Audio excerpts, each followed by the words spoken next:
নিচে হেলান দিয়ে বসলেন, বসে দেখলেন দুজন মেয়ে দাঁড়িয়ে আছে দূরে, পানি নিতে পারছে না, লোকজন পানি নিয়ে যাচ্ছে, ওরা দাঁড়িয়ে আছে বেচারি। মুসা আলাইহিস সালাম গিয়ে বললেন, কি সমস্যা আপনাদের? এটা নিয়ে আপনারা আবার মেয়েদের সাথে কথা বলার চেষ্টা করেন, ঠিক আছে? তো মাহারাম গায়রা মাহারাম মেনে চলি। তারা বললো যে আমাদের বাবা অনেক বৃদ্ধ মানুষ, আমরা পানি নিতে পারি না যতক্ষণ না আমাদের কম পানি নিয়ে চলে যায়। মুসা আলাইহিস সালাম তো একটু বললাম না, ফিজিক্যালি খুব স্ট্রং ছিলেন, থাকে না বডি বিল্ডার, সামনে গিয়ে কথা বলে সরব পানি দিতে দাও, তখন মানুষ একটু মূল্যায়ন করে না। তো মুসা আলাইহিস সালাম এভাবে পানি নিয়ে দিলেন এবং বাছুরদেরকে পানি পান করালেন, করিয়ে গাছের নিচে এসে বসে আছেন। বসে বসে তিনি দোয়া করছেন, এই যে দোয়াটা তিনি দোয়া করছেন, রব্বি, একটা নেক কাজ করলেন, নেক কাজ করলেন না, মানুষের উপকার করলেন, নেক কাজ করে এসে গাছের নিচে বসে দোয়া করছেন, আল্লাহ এখানে তো আমার খাবার পানি বাসস্থান কিছুই নাই, আমি কি করব? রব্বি ইন্নি লিমা আনজালতা ইলাইয়া মিন খায়রিন ফাকির, রব্বি ইন্নি লিমা আনজালতা ইলাইয়া মিন খায়রিন ফাকির। আবার বলেন, রব্বি ইন্নি লিমা আনজালতা ইলাইয়া মিন খায়রিন ফাকির। অর্থ হচ্ছে, হে আল্লাহ, তুমি তোমার পক্ষ থেকে আমার উপরে যে নিয়ামতগুলো দিবে, আমি এর জন্য ফকির হয়ে বসে আছি। অর্থ বুঝে পড়বেন ভাই, নামাজ রোজা হজ যাকাত যাই করেন আল্লাহর ওয়াস্তে অর্থ বুঝে পড়বেন। অর্থ বুঝে পড়লে আপনার ইবাদতের স্বাদ পাবেন, তৃপ্তি পাবেন, আল্লাহর সাথে কানেকশন হবে, আল্লাহর নূর পাবেন, মাআরিফত পাবেন, সত্য স্বপ্নও দেখবেন তখন ইনশাআল্লাহ। তখন শুয়ে শুয়ে সত্য স্বপ্ন দেখবেন ইনশাআল্লাহ। আল্লাহ পাক তৌফিক দান করুন। এবার আল্লাহ পাকের সাহায্য নেমে আসলো, ওই দুই মেয়ের মধ্যে একজন হেঁটে হেঁটে চলে আসে। এবার এই মেয়ের হাঁটা সম্পর্কেও কোরআন কথা বলেছে, সুবহানাল্লাহ। এই মেয়ে কিভাবে হেঁটে এসেছে এই হাঁটার বর্ণনাও কোরআন দিয়েছে। কোরআন বলেছে এই মেয়ে হেঁটে আসছে লাজুক পায়ে। কি পায়ে?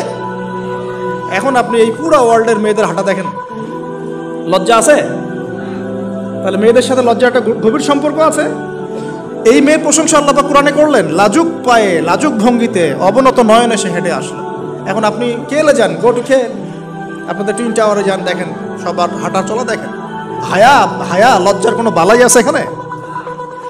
আমি গত লেকচারে বলেছিলাম যে আদম আলাইহিস সালাম এবং হাওয়া আলাইহিস সালাম, ইবলিস তাদের সাথে প্রথম যে আচরণ করেছে ওই ফল খাওয়ানোর পরে, সেটা কি? তাদের গা থেকে পোশাক খুলে পড়ে গেছে, মানে নগ্ন করে দিয়েছে আমাদের পিতামাতাকে। মহাবিশ্ব নগ্ন করে দিয়েছে কে? ইবলিস। তো এখন এই পৃথিবীতে আমরা যারা নগ্নতার চর্চা করছি, তার কার এজেন্ট আমরা বুঝতে বাকি আছে? আমার কথা কি বুঝতে পারছেন কিনা? এই কানেকশন মেলানোর চেষ্টা করেন, ডটসগুলো মেলানোর চেষ্টা করেন। সামনে যাই প্রিয় ভাই, এই মেয়ে এসে বলছে, আমার বাবা আপনাকে ডাকেন, আমার বাবা আপনাকে ডাকছেন। তিনি গেলেন, বাবা শুআয়ব আলাইহিস সালাম। তখন এক বোন ইনডাইরেক্টলি বাবাকে বোঝাচ্ছে যে বিয়ে শাদী দিলে ভালো হয়। এক বোন বলছে যে আপনি তো তাকে পুরস্কৃত করতে চাচ্ছেন, তাহলে এরকম কওয়িউন আমিন একজন মানুষকে সবচেয়ে ভালোভাবে পুরস্কৃত করা যায় তার যথাযোগ্য প্রতিদান দেওয়ার মধ্য দিয়ে। তো মেয়ের ইশারা বাবা বুঝেছেন, তিনি নিজের এক মেয়ের সাথে মুসা আলাইহিস সালাম বিয়ে দিলেন, সুবহানাল্লাহ। তবে শর্ত দিলেন, দেন মোহর কি? মোহর তো নাই। মোহর কি এবার? মোহর হচ্ছে 8 বছর তোমাকে আমার ফার্মে কাজ করতে হবে। এটা আগেকার একটা স্টাইল ছিল, সুন্নাহ।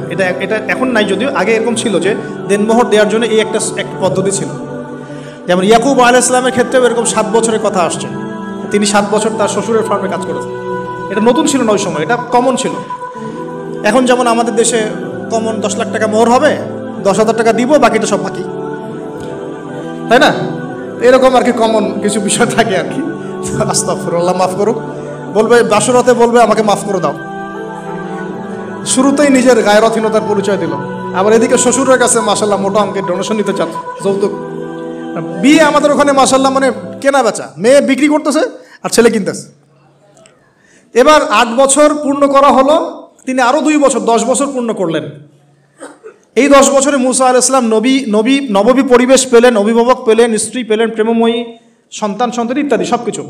এবার আল্লাহ রাব্বুল আলামিন তাকে মিশরের দিকে যাওয়ার যে সময় তো এখন হয়ে গেছে, 10 বছর হয়ে গেছে, মিশরের দিকে যেতে হবে। যাওয়ার পথে স্ত্রীর প্রসব বেদনা উঠেছে।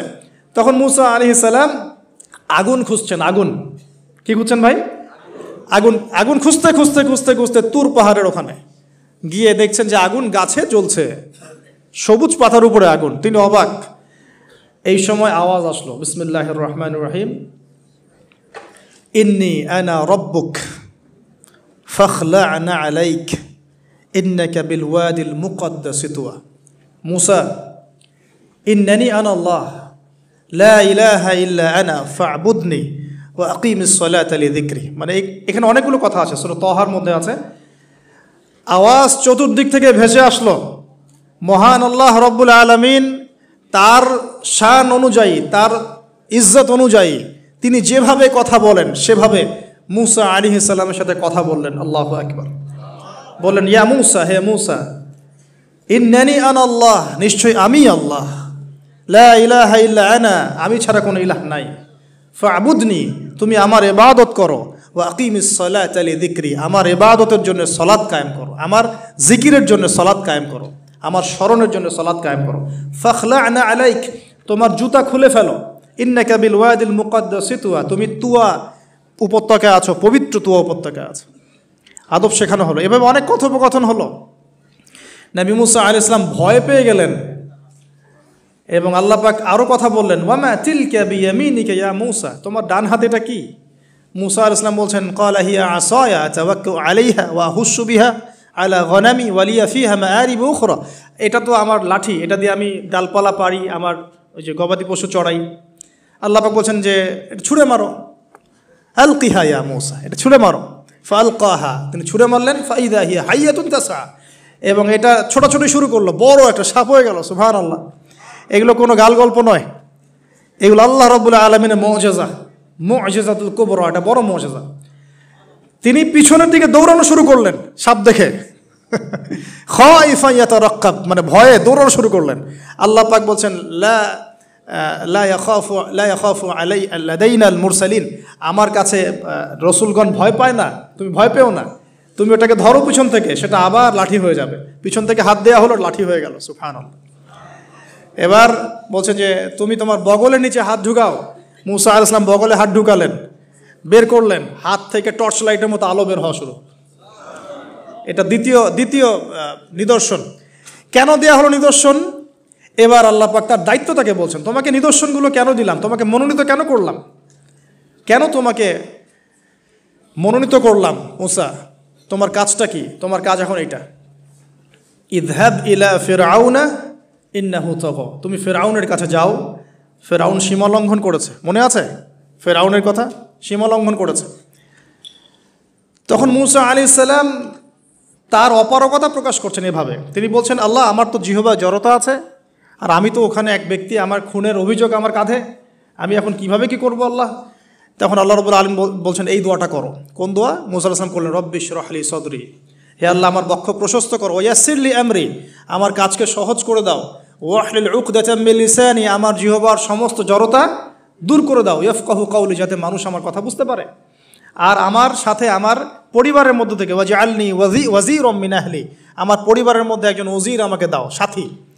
হারুন আখি, আমার ভাই হারুনকে দান করো। সুবহানাল্লাহ।